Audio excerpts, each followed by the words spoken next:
तो आज की क्लास का हमारा सबसे पहला प्रश्न है, यहाँ पर बोला गया है किस विकल्प में गलत समासिक पद है।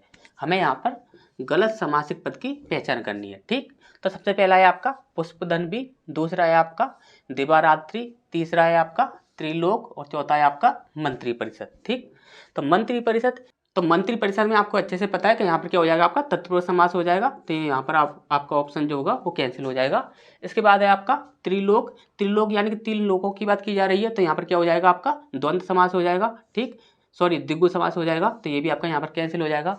इसके बाद है आपका दिवारात्रि, दिवारात्रि में क्या हो जाएगा, दिन और रात्रि की बात कर रहा है, दिन और रात्रि, तो यहाँ पर क्या हो जाएगा, आपका द्वंद्व समास हो जाएगा, तो ये भी आपका कैंसिल हो जाएगा। तो बचता है यहाँ पर आपका पुष्पधन्वी, यही जो होगा वो आपका गलत होगा। क्यों होगा, क्योंकि देखिए पुष्पधन्वी जो शब्द होता है तो ये पुष्पधन्वी नहीं होता, ये होता है आपका पुष्पधन्वा। ठीक, पुष्पधन्वा का अर्थ होता है कामदेव। ठीक, तो यहाँ पर क्या हो जाएगा आपका, यदि यहाँ पर ये पूछा जाता है कि पुष्पधन्वी में कौन सा समास है तो वो हो जाएगा आपका बहुब्रीहि समास। ठीक, तो याद रखिए। इसके बाद नेक्स्ट है आपका कूपमंडूक, कूपमंडूक शब्द में कौन सा समास है। ठीक, तो सबसे पहला दिया हुआ है आपका बहुब्रीहि, दूसरा दिया हुआ है द्वंद्व, तीसरा तत्पुरुष और चौथा अव्ययीभाव। ठीक, अब यहाँ पर देखें तो कूपमंडूक का अर्थ क्या होता है, तो कूपमंडूक का अर्थ होता है जिसका ज्ञान निश्चित हो उसे कहते हैं कूपमंडूक। इसके लिए एक कहावत है, लड़कियों को आज भी रीतियों और परंपराओं के नाम पर कूपमंडूक बनाए रखा है। ठीक, तो यहाँ पर कूपमंडूक जो होता है इसके लिए जो सही ऑप्शन होगा वो होगा आपका बहुब्रीहि समास। ठीक, इसके बाद है आपका तिरंगा, तिरंगा शब्द में कौन सा समास है। ठीक, तो सबसे पहला है आपका द्वंद्व समास, दूसरा है तत्पुरुष, तीसरा है बहुब्रीहि, चौथा है आपका अव्ययीभाव। ठीक, अब यहाँ तिरंगा की बात की जाए तो तिरंगा में तीन रंगों का समाहार, क्या बोला जाता है, तीन रंगों का समाहार। तो तीन रंगों के समाहार की बात की जा रही है, तो यहाँ पर क्या हो जाएगा, आपका द्विगु समास हो जाएगा। लेकिन यहाँ पर आप देखोगे तो द्विगु समास का कोई भी ऑप्शन यहाँ पर नहीं है, तो यहाँ पर हमें क्या करना होगा, तो यहाँ पर हमें बहुब्रीहि समास को ही टिक करना होगा। अब बहुब्रीहि समास यहाँ पर क्यों होगा, तो ध्यान से समझिए। जैसे कि हम जानते हैं कि बहुब्रीहि समास में यदि कोई एक शब्द है, उस शब्द के बदले यदि एक नया शब्द बनकर आ रहा है तो वहाँ पर बहुब्रीहि समास होता है। यदि एक शब्द नया बनकर नहीं आ रहा है तो वहाँ पर बहुब्रीहि समास नहीं होगा। ठीक, तो यहाँ पर आप देखोगे, यहाँ पर है यदि यहाँ पर तिरंगा लिखा हुआ है तो तिरंगा के बदले आप क्या लिखोगे, तीन रंगों का समाहार, और उसे हम क्या बोल सकते हैं, तो उसे बोल सकते हैं हम भारतीय राष्ट्रीय तिरंगा। ठीक, भारतीय राष्ट्रीय झंडा। ठीक, तो भारतीय राष्ट्रीय झंडा को हम क्या बोलेंगे, तिरंगा। ठीक, तो यहाँ पर एक नया शब्द बनकर आ रहा है तिरंगा के लिए, तो यहाँ पर क्या हो जाएगा, आपका बहुब्रीहि समास। ठीक, इसके बाद है आपका कतर व्योत, कतर व्योत में कौन सा समास है। ठीक, तो यदि कतर व्योत की बात की जाए तो इसके लिए ऑप्शन दिए हुए हैं, उत्तरोत्तर द्वंद्व, दूसरा वैकल्पिक द्वंद्व, तीसरा समाहार द्वंद्व और चौथा संख्यावाची द्वंद्व। ठीक, कतर व्योत की बात की जाए तो देखिए कतर का अर्थ होता है यहाँ पर नीच, और व्योत, व्योत की बात की जाए तो व्योत का अर्थ होता है यहाँ पर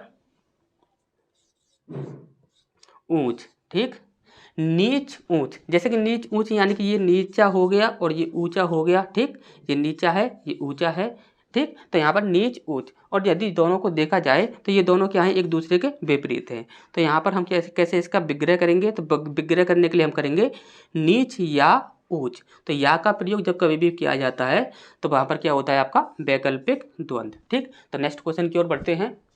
इसके बाद नेक्स्ट प्रश्न है हमारा यहाँ पर बोला गया है पतझड़ जो शब्द है इसमें कौन सा समास है। ठीक, तो सबसे पहला दिया हुआ है आपका तत्पुरुष समास, दूसरा अव्ययीभाव समास, तीसरा दिया हुआ है आपका कर्मधारय समास और चौथा दिया हुआ है आपका बहुब्रीहि समास। ठीक, तो यहाँ पर जो होगा वो होगा आपका बहुब्रीहि समास। ठीक, तो पतझड़ में बहुब्रीहि समास कैसे होगा वो चीज़ आप समझ लीजिए। जैसे कि यदि पतझड़ की बात की जाए तो पतझड़ के बारे में यदि बात की जाए तो पतझड़ एक मौसम होता है, एक सीजन होता है, ये बात आपको अच्छे से पता है, तो ये एक सीजन के बारे में बात कर रहा है। दूसरी बात कि यहाँ पर बोला जाए पतझड़ का यदि हम विग्रह करते हैं तो यहाँ पर निकलता है पत्ते हैं झड़ते जिसके, पत्ते हैं झड़ते जिसके। तो यहाँ पर एक जो शब्द लिखा हुआ है वो है आपका पतझड़, और उसके बाद जो शब्द नया बनकर आ रहा है वो बनकर आ रहा है आपका पेड़, या आप पौधा कह सकते हो। ठीक, पौधा कह सकते हो, पेड़ कह सकते हो या पौधा कह सकते हो। और आपको अच्छे से पता है जब कभी भी एक शब्द जो होगा उसका विग्रह करने के बाद एक नया शब्द बनकर आ जाए तो वहाँ पर क्या होता है, आपका बहुब्रीहि समास होता है। ठीक, तो बहुब्रीहि यहाँ पर बिल्कुल सही आंसर हो जाएगा। ठीक, इसके बाद नेक्स्ट है आपका अभाव। अभाव शब्द में कौन सा समास है? ठीक, तो सबसे पहला है आपका तत्पुरुष, दूसरा है अव्ययीभाव, तीसरा है द्वंद्व और चौथा है आपका दिक्कु। ठीक, अभाव की बात की जाए तो यहाँ पर आपको एक आ उपसर्ग दिख रहा है। ठीक, यदि आपको आ उपसर्ग दिख रहा है तो अधिकतर लोग क्या करते हैं, यहाँ पर अव्ययीभाव समास लगा देते हैं। क्यों? क्योंकि अव्ययीभाव समास में जब कोई भी आपको उपसर्ग दिखता है, उपसर्ग दिखे या फिर आपको अव्यय दिखे या फिर किसी शब्द की रिपीटेशन हो रहा हो तो आप अव्यय समास कर देते हो, लेकिन यहाँ पर ये आपका बिल्कुल ही गलत होगा। ठीक, अव्ययीभाव समास यहाँ पर बिल्कुल भी नहीं होगा, यहाँ पर होगा आपका तत्पुरुष समास। क्यों होगा? तो वो चीज़ आप समझ लीजिए ध्यान से। ये आ जो होता है ये आपका एक हिंदी का उपसर्ग होता है और इसका जो अर्थ निकलता है वो सदैव ही क्या निकलता है? नहीं, नहीं या ना का भाव ये हमेशा देता है। जब कभी भी आपको कोई किसी भी शब्द में नेगेटिव सेंस दिखता है, नेगेटिव सेंस जहाँ कहीं भी आपको दिखे तो वहाँ पर आप सदैव ही क्या करोगे, एक नए तत्पुरुष होता है। क्या होता है? नए तत्पुरुष। ठीक, ये नए तत्पुरुष जो होता है इसे पहचानने का सबसे इजी तरीका होता है, ये बहुत ही ज़्यादा इजी होता है। इसमें जब कभी भी किसी भी शब्द में आपको नेगेटिव सेंस दिखता है तो वहाँ सदैव ही नए तत्पुरुष होता है। क्या होता है? नए तत्पुरुष। ठीक, तो यहाँ पर क्या हो जाएगा आपका तत्पुरुष समास। ठीक, इसके बाद है आपका चक्रपाणी दर्शनार्थ। काफ़ी अच्छा प्रश्न है ये। चक्रपाणी दर्शनार्थ शब्द में कौन सा समास है? तो सबसे पहला दिया हुआ है यहाँ पर कर्मधारय, दूसरा दिया हुआ है तत्पुरुष, तीसरा अव्ययीभाव और चौथा बहुब्रीहि। ठीक, और आपको अच्छे से पता है कि चक्रपाणी जो शब्द होता है उसमें बहुब्रीहि समास होता है, ये सभी को अच्छे से रटा हुआ है। तो यहाँ पर अधिकतर लोग बहुब्रीहि कर देते हैं लेकिन वो आपका आंसर बिल्कुल ही गलत होता है। ठीक, यहाँ पर कभी भी आपका बहुब्रीहि नहीं होगा। ध्यान से समझ लीजिएगा, यदि आपको दिखता है चक्रपाणी तो चक्रपाणी का जो अर्थ होता है वो होता है आपका, तो जैसे कि आपको अच्छे से पता है चक्रपाणी यानी कि चक्र को धारण करने वाला, यानी कि सुदर्शन चक्र को धारण करने वाला, और वो कौन है? विष्णु भगवान। ठीक, तो विष्णु भगवान है यहाँ पर चक्रपाणी। यदि सिंपली आपको सिर्फ चक्रपाणी दिखता है, सिर्फ और सिर्फ आपको चक्रपाणी दिखता है तो आप वहाँ पर बहुब्रीहि समास लगा दोगे। ठीक, लेकिन आपको यदि चक्रपाणी नहीं दिखता है, सिर्फ चक्रपाणी दर्शनार्थ यदि ये पूरा दिखता है तो इसका अर्थ होता है चक्रपाणी यानी कि विष्णु भगवान के दर्शन हेतु। तो यहाँ पर कभी भी आपको बहुब्रीहि समास नहीं लगाना है, वहाँ पर आप लगाओगे अव्ययीभाव समास। ठीक, इसके बाद नेक्स्ट है आपका अनायास। अनायास शब्द में कौन सा समास है? ठीक, अनायास अभी अभी हमने आपको समझाया था कि एक नए तत्पुरुष जो समास होता है इसे पहचानने का सबसे ज़्यादा इजी तरीका होता है।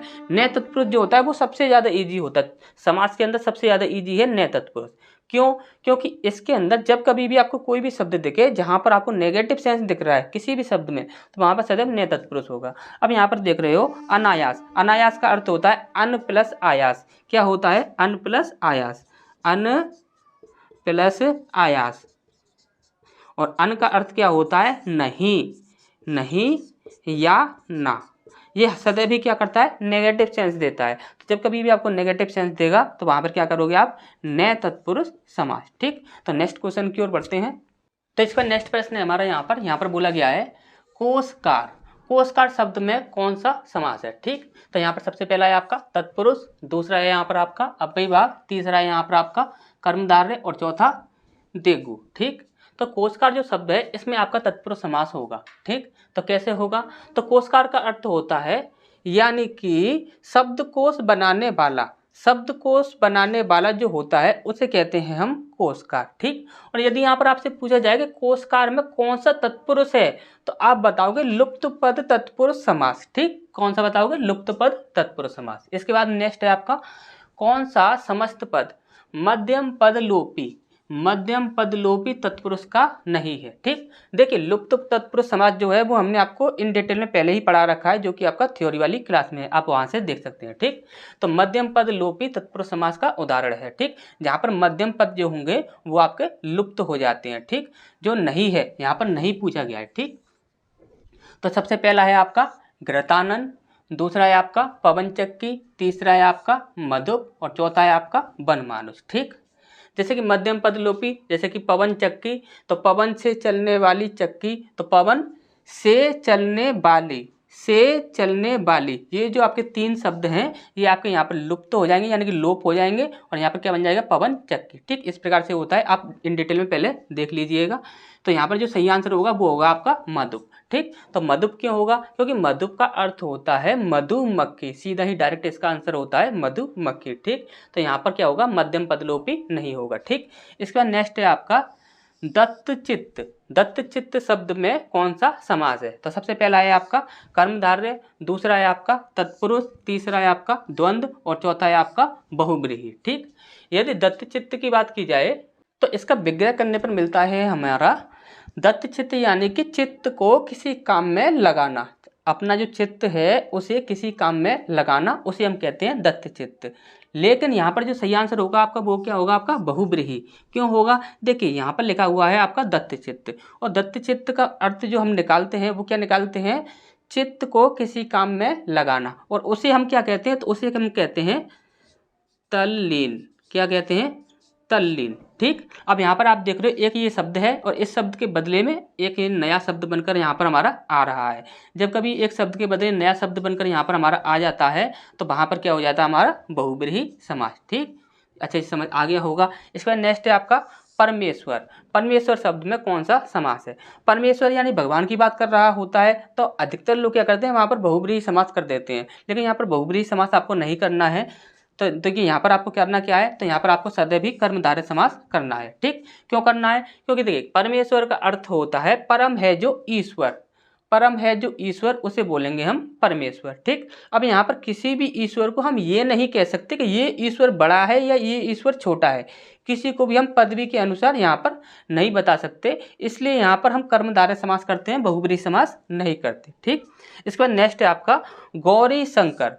गौरी शंकर शब्द में कौन सा समास है, तो यहाँ पर भी अधिकतर लोगों को कंफ्यूजन होती है, अधिकतर लोग क्या करते हैं यहाँ पर बहुब्रीहि समास कर देते हैं, लेकिन वो आपका जो आंसर होता है वो आपका बिल्कुल ही गलत होता है। ठीक, देखिए यहाँ पर गौरी शंकर की बात की जाए तो यहाँ पर देखिए 2 शब्दों के बारे में बात की जा रही है, एक है आपका गौरी और एक है आपका शंकर, एक है आपका गौरी शब्द और एक है आपका शंकर शब्द।